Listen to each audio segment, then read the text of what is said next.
गीता कई प्रकार की हैं। शिव गीता में शिव जी बड़े हैं, कृष्ण की गीता में कृष्ण जी बड़े हैं, वही पर ब्रह्म हैं। देवी गीता में देवी बड़ी हैं, गणेश गीता में गणेश जी बड़े हैं, राम गीता में राम जी बड़ी हैं। आखिर में बड़ा कौन है, किसको बड़ा माने? किसी ने जो है वो भगवत गीता पढ़ी और उन्होंने देखा कि भगवान श्री कृष्ण ही हैं supreme personality of God head. फिर शिव गीता पढ़ ली तो शिव गीता में भी ये लिखा है supreme personality of Godhead. Ganesh Gita पढ़ ली, राम गीता पढ़ ली, देवी गीता पढ़ ली, सब में यही लिखा है, सब यही कह रहे हैं कि हम ही हैं सुप्रीम। तो असल में सुप्रीम कौन है? असल में जो एक्चुअल क्रिएटर कौन है? अच्छा, असल में जो है वो जो एक्चुअल पर्सन है, जो ये सारी की सारी बातें बोल रहा है, जिसने सब कुछ क्रिएट किया है, पूरा कॉस्मस यूनिवर्स, वो एक्चुअल में कौन है?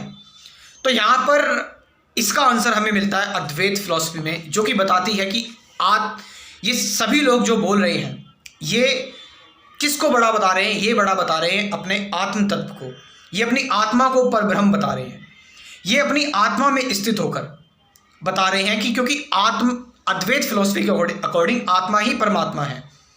यानी एक व्यक्ति ही, एक इंसान ही है जो उसके अंदर जो आत्मा है, दैट इज द गॉड।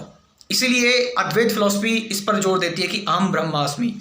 तो यहाँ पर तो लोग पहचान क्यों नहीं पाते? तो लोग इसलिए नहीं पहचान पाते क्योंकि उनके माया के चक्कर में, और वो जीव की स्थिति में है। जहाँ पर ये सारी गीताएं बोली गई हैं, शिव जी ने बोली है गीता, भगवान श्री कृष्ण ने गीता बोली है, ये सारी गीताएं जो बोली गई हैं, ये आत्म जो है वो जो सोल की दृष्टि से, जो ब्रह्म की दृष्टि से बोली गई है, उसमें स्थित होकर बोली गई है, ना कि एक ऐसे ही जो है वो कैजुअली बोल दी गई है। तो यहाँ पर ये बात हमें समझनी है, सब अपने आप को जो बड़ा बता रहे हैं, वो एक तत्व को बड़ा बता रहे हैं, वो तत्व है आत्मा। आत्मा जो तत्व है वो ब्रह्म तत्व है, वही पर ब्रह्म है। और उस स्थिति को कोई भी गेन कर सकता है, कोई भी उस स्थिति तक पहुंच सकता है। बस सबको जो है वो उसके लिए जो कार्य है, जो उसकी यात्रा है, उसके हिसाब से जो उसको चलना पड़ेगा। तो यहाँ पर जो है वो ये चीज़ हमें स्पष्ट समझनी पड़ेगी, क्योंकि इसकी वजह से लड़ाई दंगे हो रहे हैं, लोग एक दूसरे से लड़ रहे हैं, एक्सपोज कर रहे हैं एक दूसरे को। शिव जी गीता में शिव बड़े हैं, कृष्ण गीता में कृष्ण बड़े हैं, तो आखिर बड़ा कौन? ये सारी चीज़ें। तो बड़ा जो है वो आत्म तत्व बड़ा है, आत्मा बड़ी है, पर ब्रह्म बड़ा है।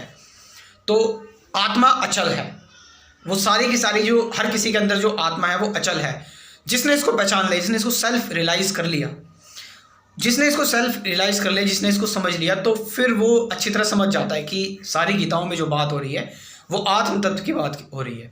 तो यहाँ पर इसके लिए आपको अगर पढ़ना है इसको लेकर, अगर अद्वैत की फिलॉसफी अगर आपको और अच्छी तरह जाननी है, तो अवधूत गीता हो गई, अष्टावक्र गीता हो गई, ये सारी की सारी चीज़ें आप समझ सकते हैं, पढ़ सकते हैं। इससे आपको अद्वैत की फिलॉसफी और समझ में आएगी। मैं भी अभी द्वैत की फिलॉसफी पढ़ने के बाद, क्योंकि सनातन संस्कृति में मुझे भी इंटरेस्ट है, असल में इसको एक फिलॉसफी मानता हूँ, इसको एक नॉलेज मानता हूँ, और सच में बहुत ट्रांसफॉर्मेटिव नॉलेज है। और इस नॉलेज में जो है वो इस टाइम मैं अद्वैतवाद पढ़ रहा हूँ, अद्वैत की फिलॉसफी पढ़ रहा हूँ, जो मुझे और भी ज़्यादा लिबरेटिंग लग रही है।